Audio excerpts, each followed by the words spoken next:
cool to be shooting this one because this is my house. So actually, all the advice I give in my videos, I actually do that stuff too, and it's making this job a little bit easier for me. So we're just redoing a bunch of the old lights that haven't been done in 6 years because the shoemaker always has the shittiest shoes.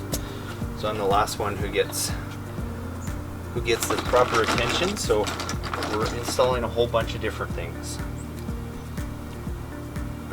So the cool thing is like, luckily when we put in the system years ago when we were just getting started doing lighting, we'd kind of planned to be able to add on later. So we got lots of room on our transformer so that we can still add all these lights and we're not having any issues. So that's a good thing.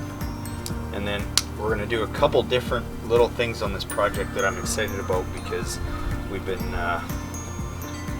playing around with some of the demo lights that I'll talk about in a bit, which is pretty cool. That make it a lot easier to see what looks good and what doesn't, and that's how we've kind of come up with this plan. So this light that I'm using here is a new one that we started using this year, which is really cool. It's actually an in-ground light, and it's just a small in-ground light that actually comes with a 1-inch mounting pipe, so you can actually get it right in the ground.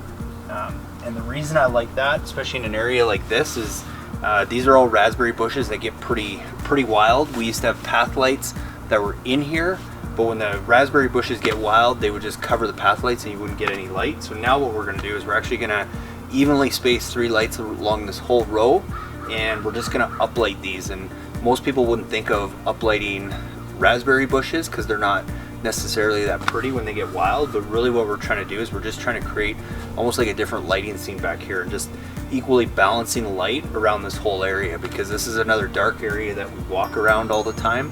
So we're just finding some kind of creative ways to create some light here without just using a typical path light that when it used to be back in here and those bushes start growing over, it would just get lost and it was pretty much useless. So this will do a different effect.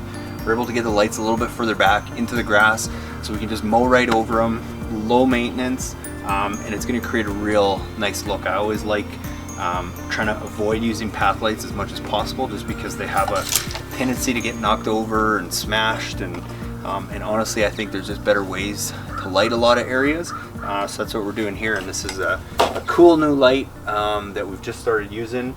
You'll probably find it on our website here pretty soon.